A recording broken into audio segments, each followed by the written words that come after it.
Welcome to In Pursuit of Truth. This is your host, Sir Patrick Mack. Ladies and gentlemen, Q is dropping like there's no tomorrow, and I have no idea how to keep up with it all. We have a lot of topics that we got to try and cover today, so I got no time to get cute with you. I hope you're doing well. Sit down, grab your coffee, and let's get started on 3054, 24 minutes after the hour of 10.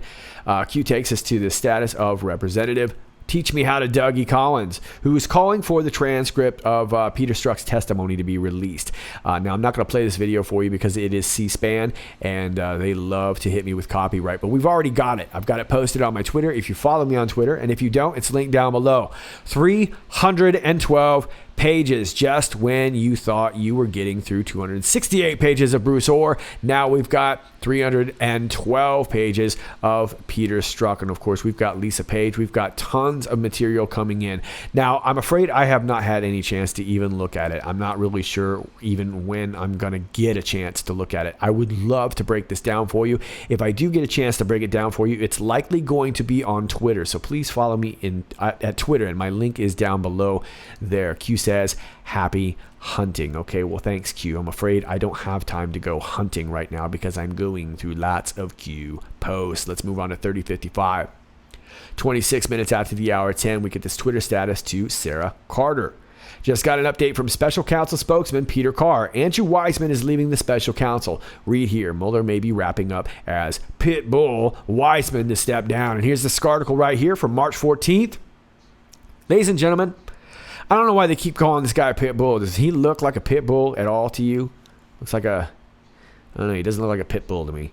Special counsel's Robert Mueller's top prosecutor, Andrew Weissman, will be leaving his role at the special counsel's office and Justice Department soon, according to the special counsel's office. Special counsel spokesman Peter Carr told SarahACarter.com that Andrew Weissman will be concluding his detail to the special counsel's office in the near future.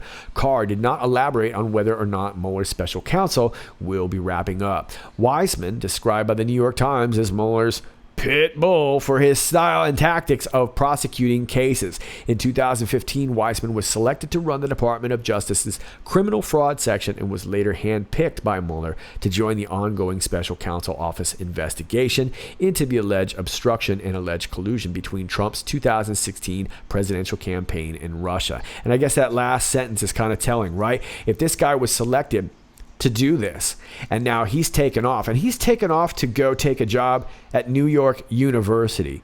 So he's just kind of going to try and quietly leave after he's wasted 2 years of our time. And so that signals that this Mueller thing is definitely falling apart. And we've known this for a while already. This is just another sign. Q says the end is near, and it's about time that this dog and pony show get done with. I think we all are kind of done spending our time on it. This guy Weissman was supposed to be the guy that was really going to help bring the house down. Remember, he's a pit bull. Well, it looks like this pit bull got neutered and he's off to New York University. Let's move on to the next post. 3056. 22 minutes after the hour of 1, an Anon on 8chan is saying that they are a baker request handoff. Well, bakers bake breads, and breads are threads. Threads are a whole group of comments that follow a particular topic, right? And Q posts on 8chan, and of course we get thousands and thousands of comments on those comments. That's a thread, and when that gets full, you got to hand it off to another baker. So that's what they are talking about over there. Q says, thank you for your service.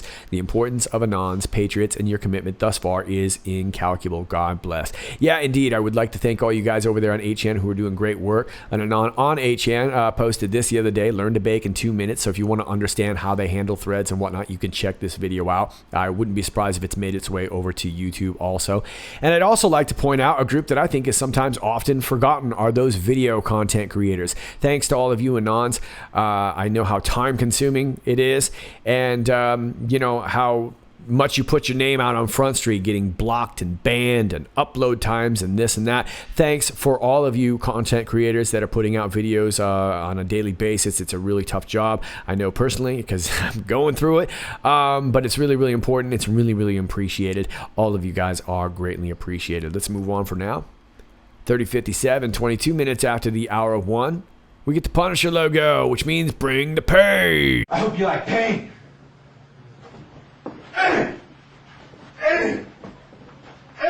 When my hip flexors are all warmed up, that's a pretty smoking little kick right there. All right, well, look, this post was posted at 1:22 a.m. for me, but Eastern Standard Time, that would be 1:22 p.m. or 13:22, and we know 322 to be the number of the skull and bones, and we've got a skull right here. Where's the bones? I don't know where the bones are. Well, the picture is entitled A Traitor's Justice, and you can let me know who you think that might be referring to. I have a feeling we've got a few traitors, right? Could it be our Renegade? Could it be our Evergreen? Could it be our Eagle? Not really sure. Keep in mind, too, the character, the Punisher, that whole story took place in New York. Are we talking about cleaning up in New York? You can let me know down below, but either way, the pain is coming. Let's move on to 3058.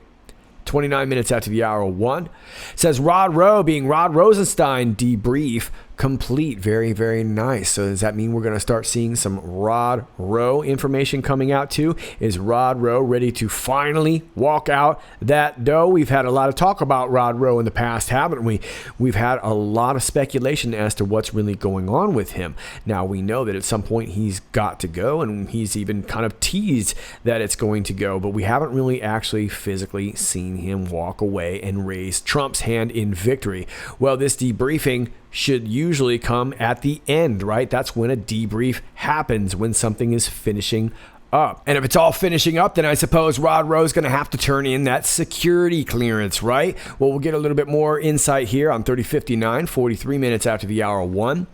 AG Barr disgusted by what he's discovered so far. And then we have a quote from something that's probably yet to come. In all my years and all my life, I never would have thought... looks to be about 62 spaces there be possible within the halls of these prestigious federal agencies. Press conference coming. So what do you think's being said here? In all my years and all my life, I never would have thought that SPM was so darn handsome. In all my years and all my life, I never would have thought about all this bacony, treasony creatures walking around DC. That's probably too long. All right, well, we don't know it yet, but we're going to find out pretty soon. Looks like Q is letting us know that a press conference is coming. Sounds pretty rhetorical. Q says they will claim political attack. Round 4, fight!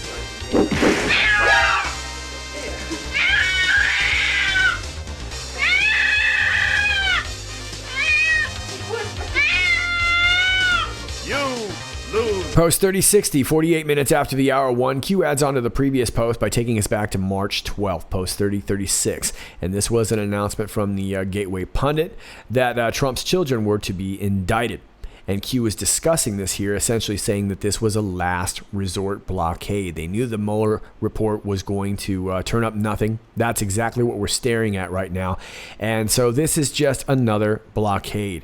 And then it goes on to talk about the power of AG William Barr and can he pull those posts? Well, we said back on the 12th that he was able to. Q says insurance indictments regarding Ivanka, Jared Jr., all removed, but you already knew that from the drop. Yeah, it says right here, can a sealed indictment be pulled post filing? And it would have been my March 13th video that we discussed this, but the post was from the 12th. We indeed saw that they could, and we actually saw the documentation where they were requesting the pull. So we knew that to be true. Now, in regards to this unicorns thing, we did a little search a couple of times and turned up some different things, but I honestly am just going to stick with my first instinct, which is that simply Q is saying, did POTUS just install rogue AG who allows for the indictment of his children based on false pretenses? Well, that doesn't seem to be the case. Outwardly it does, but we seem to know that it doesn't, and I think Q is just simply saying the chances of that are about the same as unicorns existing, and I think I'm going to stick with that for now because that was my first instinct, and I know a lot of you probably already agree. But Q says, but you already knew that from the drop. So essentially, while they're trying to create a little bit of panic that these guys are going to get indicted, it does appear that AG is not going to have any of that. And we saw the paperwork saying just that. So pretty incredible times that we're living in when the President of the United States of America basically has his family threatened with indictments in order to prevent this D-class from coming out. You can see how serious everybody really is in playing this game. Let's move on to the next post, 3061. 52 minutes after the hour of 1, we get this tweet here from George Papadop, who says, I will be dropping big news about Mifsud today. And of course, that's Joseph Mifsud, the Maltese professor. Q says, another piece to the puzzle, autists saving the world. And here's the tweet right here. Now, I haven't really seen much since, and it looks like this story got put on hold because this was the most recent tweet that I've seen. Great reporting on deep state mole Stephen Halper today. Still more to come about him. In order not to oversaturate the news waves, Mifsud News put on hold. He is being held in a NATO country. More soon. Of course, we've got still the all that Bruce Orr testimony to go through. Lisa Page. We've got a lot more coming. We've got now Peter Strzok. There is so much in the news. That's probably why they don't want to release this. But if you'll remember, this guy Mifsud from Malta, an academic who claimed to have all these Russia ties, right? And he was the one who claimed to have Putin's niece, Olga Polenskaya. And he was the one that was kind of facilitating all this, right? And he was in contact with George Papadopoulos. And I think that this guy was probably a total phony. But what's going on with him going missing? And of course, this Olga Polenskaya also went missing. Now, there were all kinds of different reports as to where Mifsud really is. George Papadopoulos is implying that he's held in a NATO country. So you can let me know down below where you think he might be. But it looks like we're going to get some clarification on him really, really soon. And when we do get some clarification on that, that's going to really give us a lot more, bringing a bunch of light into the public narrative, what really happened with these Trump Tower meetings and how this all went down, and really how George Papadopoulos got involved in this. It's a pretty incredible story. George Papadopoulos, whether or not you think he was a bad guy or a good guy or just a knucklehead that kind of got wrapped up in all this, it's still a pretty incredible story, and I'm waiting to hear from it. Well, we can get a little more information in regards to this with John Solomon and the jacketless Jim Jordan, who were on Hannity earlier. Let's check it out. Oh, it's a montage, because we ain't trying to watch the whole dang thing now. Breaking just moments ago, according to The Hill's John Solomon, who will join us in a minute, there is now evidence that the Trump campaign associates, George Papadopoulos and Carter Page, both made exculpatory statements at the very beginning, the very start of the FBI's Russia probe back in 2016. Tonight, we have other major breaking news. Last week, it was Bruce Orr. Last night, it was Lisa Page. Now we have the full transcript from Peter Strzok's testimony on the Hill. Again, courtesy Georgia Congressman Collins. Thank you. Yeah, listen, today's the day, more than any other, that you can see the dual justice system. You can see in Pete Strzok how the FBI took evidence of criminality, the negligent handling of emails, turned it into an exoneration, then took the evidence of innocence and turned it into a criminal investigation against Donald Trump. It's extraordinary. What we learned is that these two men, the two focuses, George Papadopoulos, Carter Page, the people on whom they opened up the entire Russia collusion investigation, were captured talking to an FBI informer and making exculpatory statements, spontaneous admissions of innocence. They did not meet with Russia. They did not hack emails with the Russians, and in fact said that they would consider that treasonous, wouldn't even be involved in it. Multiple statements of innocence, no evidence that was told to the FISA court. And it's important to note, these statements of innocence occurred in August and September of 2016, 1 month before the first FISA warrant was issued. But now we know the FBI truly knew all of this through their confidential informant. The law requires them to provide the FISA court with any exculpatory evidence. Failing to do so can be a crime. Not only that, but they didn't verify, as the law requires, the information they were submitting. So, in my judgment, and I identify it in the book, 6 different felonies may have occurred there. Right. Remember, they didn't tell the court the dossier was unverified. They didn't tell the court who paid for it, namely the Clinton campaign. They didn't tell the court that Christopher Steele, the guy who wrote it, was desperate that Trump not win. They didn't tell the court that Christopher Steele had been fired by the FBI because he's out leaking information. And now, because of John's reporting, we know they didn't tell the court other exculpatory information about Carter Page and George Papadopoulos. That's a lot not to share with a secret court, especially, Sean, when you're getting a warrant to go spy on the other party's campaign. What is John Hoover doing? Does anybody even know? I think there's a new sheriff in town with the new Attorney General, Bill Barr, and I think a lot of things are changing internally in the Justice Department. We can't see them, but Andrew Weissman's departure today is an example of the overturn and change that we're going to see in the next few months. I think the single most important thing that will happen, as soon as Bob Mueller's report comes in, as soon as the president is no longer in legal jeopardy, it's incumbent upon the president to declassify those documents. Yes. Let us see the FBI's true activity for what it is, not for what it was made to look like for a 2-year mirage. I would got to believe that the Attorney General now, Lynch, we've got to see her emails. We've got to see her correspondence. We've got now that it's pointing in that direction. And I also think we have a legitimate question. What did President Obama know? When did he know it? Jim. No, I agree, Sean. Never forget the code names they gave him. The Clinton investigation was called the mid-year exam. The Trump-Russia investigation was called Crossfire Hurricane. That shows you the bias that existed. This is about to break wide open, and many of these players are about to see a day of reckoning. Yes or no? Shake your head. Yes. Yes, I hope so, too.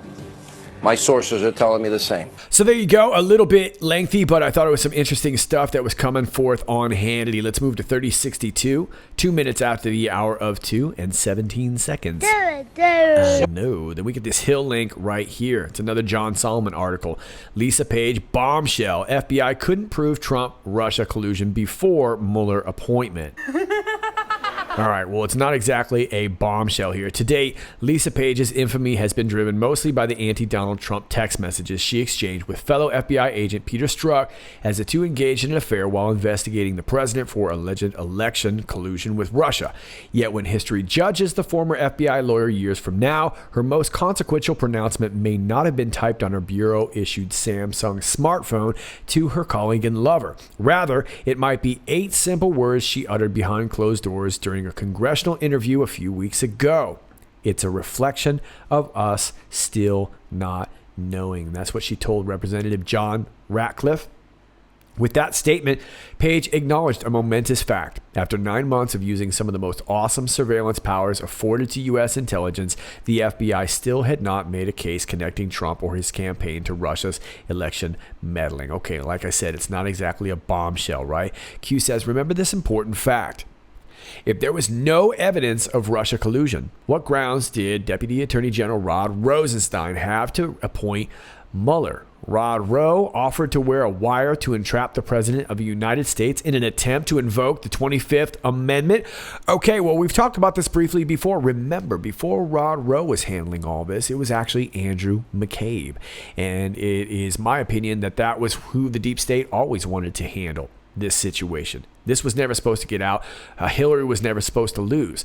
So by the very virtue of the fact that Rod Rowe came in and took over this thing, shortly after that, Rod Rowe recommends that James Comey be fired. That's precisely what happens. All this transfers over to Robert Mueller, which suggests to me, at the very least, that it's possible this was the plan all along. Remember, Mueller's got some reconciling to do. Could this whole special counsel be him reconciling? Not really sure. Then we have this story about Rod Rowe wearing a wire. Well, I will say this. Between Rod Rowe, Andrew McCabe, and James Comey, someone's got to be lying. Now, 2 of them wrote books. 2 of them were pretty tight. Not sure that Rod Rowe was one of those. Could this be a story that they're offering just to counter their narrative? Not really sure. Did Rod Rowe really offer to wear a wire? Not really sure. That's what they're suggesting in the media, but we're not really sure. We don't have any real proof of that, or do we? Well, it remains to be seen. But like I said, between the 3 of them, someone's got to be lying, right? And it looks to me like Q is suggesting this too, that this was part of the plan all along. Look, if you don't have any evidence of Russia collusion, what are we doing here? And if you indeed wanted to take out the president and you had bang-up evidence, wouldn't you want to show it 2 years ago? Precisely. Let's move on. Post 3063, 12 minutes after the hour of 8. Remember this important fact. Adam Schiff is part of the Gang of 8, and the Gang of 8 was the ones holding all the intel, right? It will become critical once Gang of 8 material is declassified. So it looks like Q is pointing us to the fact that there will be a particular drop regarding this Gang of 8. Logical Q. If Adam Schiff knew everything he's investigating and stating publicly to be knowingly false, which would be disinformation, why then would he take the course of actions ongoing, meaning his own little private investigation, right? Well, look, this is just simply to keep peddling that narrative as long as they can. They've got nothing, and they knew they had nothing to begin with because he was part of the Gang of 8. So from the inception, Adam Schiff knew this was a no-go. And of course, we know why they're doing it. We know what their motivations are for doing it. And now that this is all falling apart, they've got to find something else, right? And of course, that's where Adam Schiff steps in. Adam Schiff purposely deceived the American public, thinking the Gang of Eight material plus other classified documentation would never reach the public domain. Well, had Hillary won like they planned, it never would have. And imagine what would have happened then. What insurance did they hang over POTUS's head in order to prevent action? Well, I think we already know. We were talking about it just earlier. Q says a father's love for his children knows no bounds. Yeah, well, they were going to plan to just go ahead and indict the family. And that's usually a really great way to hit somebody when you want to blackmail them, right? You go right after their family. Because it doesn't really matter what you might do to that person, but if you try to do something to their family, you're going to create some panic. And that's exactly what they were doing with the POTUS. That's exactly what this investigation led by Adam Schiff is. It's going to fall apart. It looks like it's going to get dumped on its head by AG William Barr. But like I said earlier, clearly incredible times when that is exactly what's going on to the President of the United States of America. Let's move on to 3064. 34 minutes after the hour 2. Q takes us back to this August 29th post, and we're talking about the DOJ, the FBI. Do you notice a pattern? Bruce Orr demoted 2 times. Cooperating witness, power removed. House testimony. We've seen a lot of that testimony now. Peter Strzok, cooperating witness, power removed, House testimony. Now, if you'll remember, he gave that real smarmy public testimony, right? But what we're seeing now is what he testified in private. And that's what we really, really wanted, because that's where he can let loose. On TV, he can act however he wants to act. Lisa Page, cooperating witness, power removed, House testimony. So I think you see where we're going here. And we talked about this the last few days. The ones that we've yet to see: Bill Priestap, head of counterintelligence, cooperating witness, power removed. To be called, Mike Cortan, cooperating under resigned title. To be called, who are they cooperating with? Do you believe in coincidences? The more you know. And then we get this Twitter link right here. Takes you to the Twitter of Paul Sperry. Breaking: DOJ IG Horowitz is investigating who is in the senior ranks of FBI and DOJ, including Rosenstein and Yates. New Bruce Orr was back-channeling anti-Trump dirt from Steele to the FBI after Steele was terminated by the FBI as a confidential source. Orr is fully cooperating in probe. Okay, well, I love me some Paul Sperry and I love me some John Solomon, but this isn't exactly breaking news. We've been talking about it on this channel and others like it for months.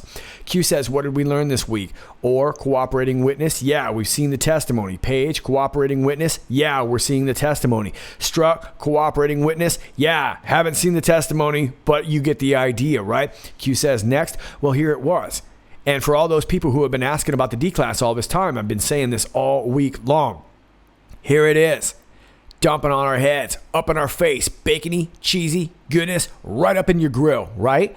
So it looks like we still got Bill Priestap's head of counterintelligence, and Mike Cortan, who I believe was PR, human relations, or public relations, still to be called. And I still think we're going to have Tashina Gohar, Kevin Kleinsmith.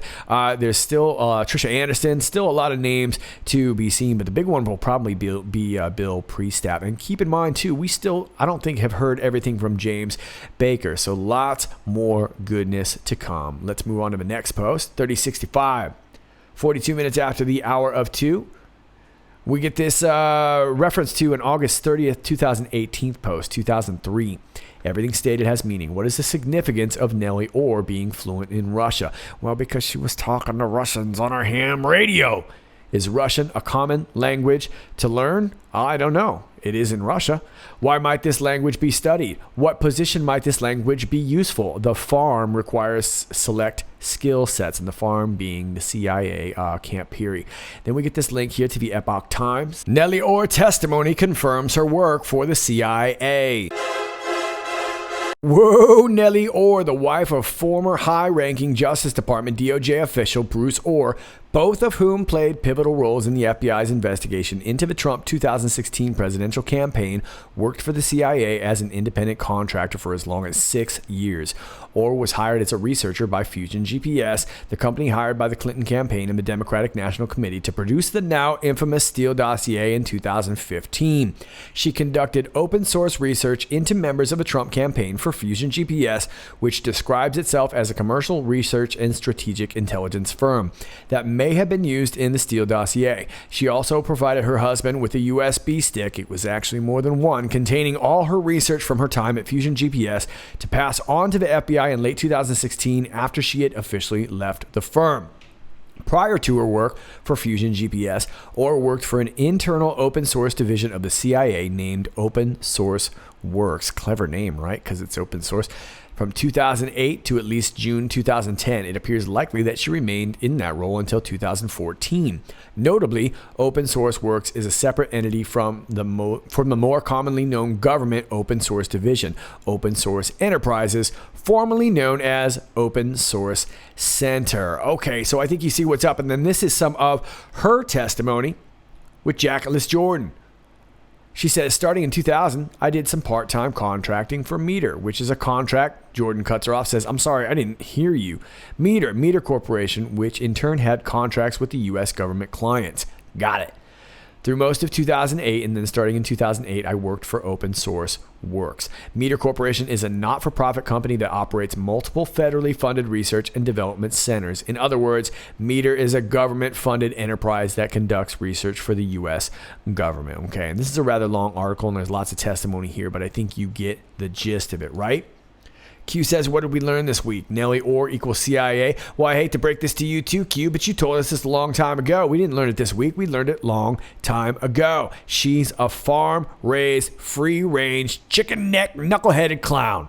Next, Q. I'm in love with a burger. Post 3066, 19 minutes after the hour of 3, we get this New York Times article right here. Facebook loses top executives, including Chris Cox. Two of Facebook's top executives, one regarded as the company's number 3 and the other the head of its WhatsApp messaging service, who I think is probably going to go down next, are leaving after disagreements with Mark Zuckerberg, the chief executive, over the social network's future direction. Okay, well, what were they disagreeing about? The differences stemmed from Mr. Zuckerberg's asserting control over his company and its apps, Instagram, WhatsApp, and Facebook Messenger, by rolling out a plan to integrate the services into a single privacy-focused platform, according to 6 people involved in the situation. Wow, that sounds really creepy. The change is a substantial shift for Facebook, which has traditionally encouraged people to publicly share posts, videos, and photos. Executives at Facebook who had run the various services were concerned that knitting together the apps would take a toll on the popularity and growth of their individual products, which is already tanking, said the people who were not authorized to speak publicly. And with Mr. Zuckerberg exerting more control, the executives were also fearful of losing autonomy and power. They said, okay, well, why would Mr. Zuckerberg be taking so much control? So here's some of the people leaving here. Chris Cox, Facebook's chief product officer and a member of Mr. Zuckerberg's inner circle, is one of the 2 executives leaving. He alluded to the disagreements on Thursday in a public post about his departure. As Mark has outlined, we are turning a new page in our product direction, wrote Mr. Cox, 36. This will be a big project and we will need leaders who are excited to see the new direction through. The other executive who is exiting is Chris Daniels, 43, who runs WhatsApp. Neither one responded to requests for comment. All right, so it looks like Facebook is yet again in a panic. Q says sometimes the truth is right in front of you. And then we get this link to Market Watch right here. And look at this. My goodness. Looks like people are dumping Facebook. Hey, remember what their last dump was? It was 170.17. I knew, right? So here you go. Tons of people dumping here. Colin Stretch, VP and General Counsel. David Fisher, Colin Stretch. Cheryl Kara Sandberg. Everybody's getting rid of Facebook. Looks like it's time to go ahead and dump the CIA program. Wow, it's almost like they were telling us all along that it was a CIA program. Insider actions for Facebook Incorporated. CIA. It's gotta see it. It does gotta see it, John. This Anon says, yowza, exit. And Q points out the see it. Says, do you CIA? We most certainly do, Q. Anon points it out in the next post here, 3068, 26 minutes after the hour 3. Pointing this out right here. Screenshot of it. Yep. Q says, Class A shares. Fun nonetheless, Q. Let's move on to the next post, 3069, 35 minutes after the hour of 3. We get a Twitter status here to Mistara, who who says, I wish Q would stop posting New York Times articles. You know, I just wish New York Times would stop posting New York Times articles. Number one, we can't read them unless we pay. Number two, it gives them relevancy in the midst of all the lies. Find another source, hashtag QAnon. Well, I can't say I completely disagree with that. Q says, clear history cookies to bypass all paywalls. Read free. Yeah, sometimes I like to do that, but it gets rid of a lot of my passwords and stuff like that. So oftentimes I will just find the same articles on another platform. Just takes a little bit of looking, but with a little bit of clever trickery, you can usually get it around. But yeah, I agree. I would love to read a lot less of the New York Times. Let's move on to 3070. 37 minutes after the hour of 3. And responding to an Anon who says, hack the planet, hack the Gibson.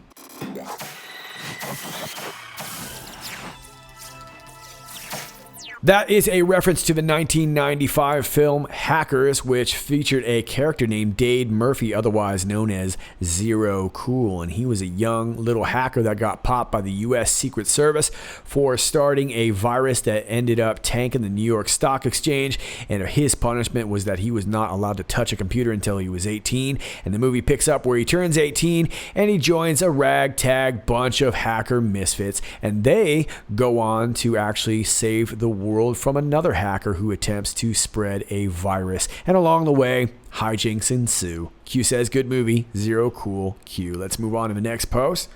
3071, 49 minutes after the hour of 3. To summarize this week regarding Democrats' prep to steal 2020 elections, attack Fox News to control opposition narrative. 6 companies control 90% of the MSM. Vote to allow illegal immigrants' right to vote in elections. Yeah, that was a big highlight this week. Push tallying points. There's no K there. Regarding voter age should be decreased from 18 to 16. And if there's one thing that we've learned from Democrats, we should put emotionally charged issues in the hands of emotionally charged youth. No wall, open borders, all welcome equals more Democratic votes. Deny proper counting U.S. Census. Avoid public knowledge. Real illegal population to avoid voter fraud percentage to risk to elections. Welcome to the Democratic Party. Yeah, they're knocking it out of the park lately, right?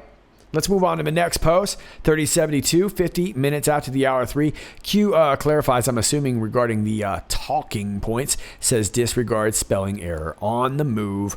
Q. Let's move on to 3073, 17 minutes after the hour 4. I know it, bro. We got this link right here. It takes us to seekingalpha.com. Says Facebook says outage caused by server change. Now resolved. Facebook says it resolved outages that plagued the company and its Facebook, Instagram, and WhatsApp services over the past 24 hours. Yesterday, as a result of a server configuration change, many people had trouble accessing our apps and services, the company says in a tweet. We've now resolved the issues and our systems are recovering. We're very sorry for the inconvenience and appreciate everyone's patience. Nice. So there you go. That was it. No problem. There's the story. You got me now. You got me now. You figured me out. Q says server configuration change.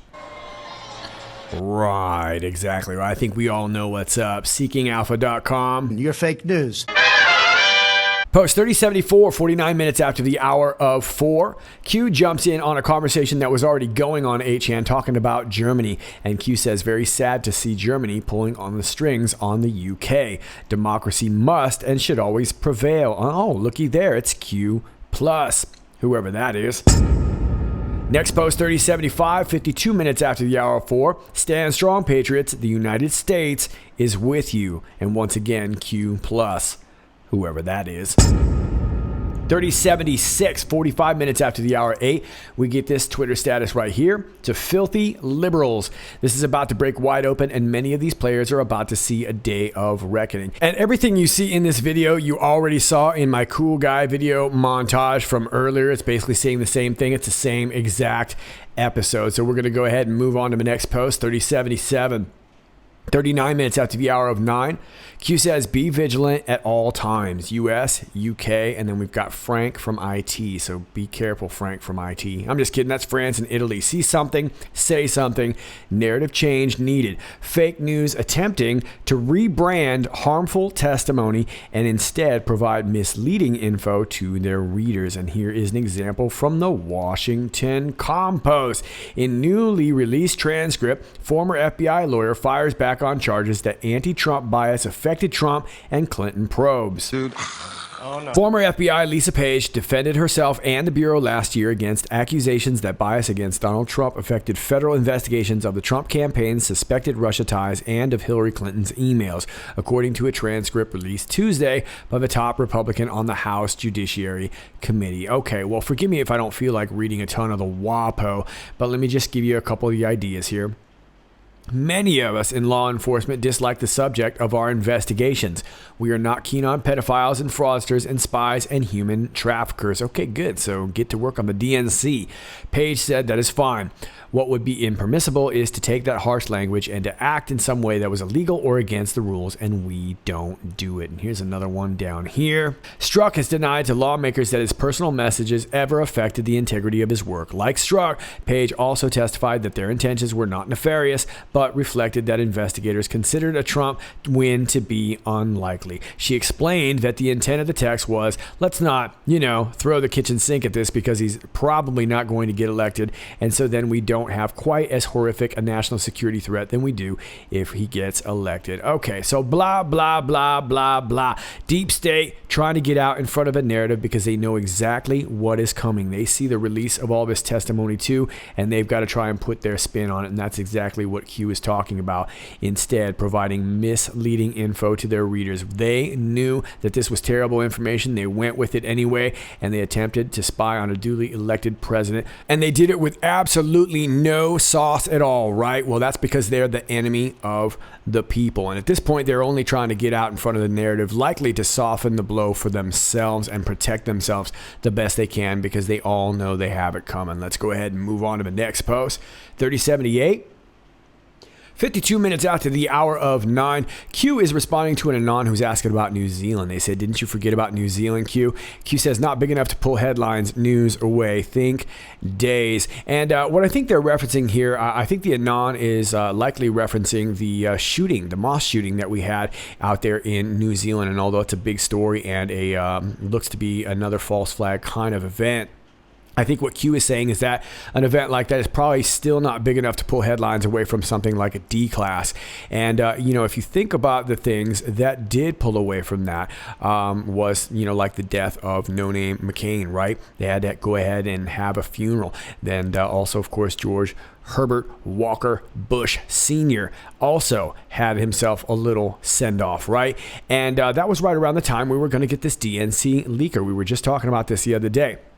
That kind of news was big enough to pull the headlines away, so I think that's what Q is referencing here. Now, in reference to Q saying think days, if you'll remember, Q had referenced every dog having their day, and of course that ended up leading to no-name John McCain's death happening right around National Dog Day. How about that? So could we be looking at a special day in order to kind of prevent this next wave of D-class? Seems likely, and that's what Q seems to be alluding to.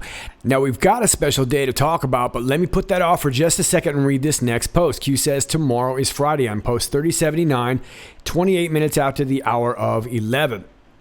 And it is already Friday for me, of course, already has been for quite some hours. I've been up doing this. Takes us to this Fox News link right here. DOJ reached agreement with Clinton lawyers to block FBI access to Clinton Foundation emails, Strzok says. The Justice Department negotiated an agreement with Hillary Clinton's legal team that ensured the FBI did not have access to emails on her private servers relating to the Clinton Foundation. Former FBI Special Agent Peter Strzok testified during a closed-door appearance before the House Judiciary Committee last summer, according to a newly released transcript. Oh, that's funny. Well, hang on a second. Let me just take you down here. He says, we did not have access, Strzok responded. My recollection is that the access to those emails were based on consent that was negotiated between the Department of Justice attorneys and counsel for Clinton. Okay, well, that's kind of a nebulous answer, isn't it? Says down here, the agreement was reached, Strzok said, because according to the attorneys, we lacked probable cause to get a search warrant for those servers and projected that either it would take a very long time and or it would be impossible to get to the point where we could obtain probable cause to get a warrant. All right, but hang on a second. There seems to be a problem here. But Strzok said later that agents had access to the entire universe of information on the servers when using search terms to probe their contents. He also told Summers that we had it voluntarily, although it was unclear if he meant all emails on the servers, including ones related to the Clinton Foundation. Okay, so they're kind of getting murky with what they're saying these days, but the fact of the matter is they had all this too, and I think we already know that. Now, Q reminds us again, tomorrow is Friday. Today is Friday now. It's a special day. It's 3:15. It's that same time we saw on that watch a while back, right? It's also Ruth Bader's birthday. Hey, where is Bader? Bader? Bader? The world may never know. All right, kids, those are your Q posts for now. As always, if you like this video, please click like, share, and subscribe. Thanks to all of you who do that already. If you are new to my channel, welcome to you. Please keep in mind that you're going to get unclicked and unnotified and unsubscribed from time to time. That's how social media works. Do me a favor and just check back and re-click yourself, resubscribe yourself. That's just the way things work. If you are asking me why it happens or how can I check, I'm not tech support. I can't help you. I can only let you know that it's happening because it happens to all of us. So please just keep checking back. I greatly appreciate it. My alternate channel links are down below. My Gab, my BitChute, my Brighteon, which is about to go away in a couple more days. If it does not pop up for me and start working, you guys can let me know down below if there's any particular platforms that you like down below. My email is down below. And my Patreon link is down below if you'd like to support the channel. And if you're old school, my P.O. box is down below too. All those links are down below. All right, kids, this is Sir Patrick Mack, and until next time, stay sane.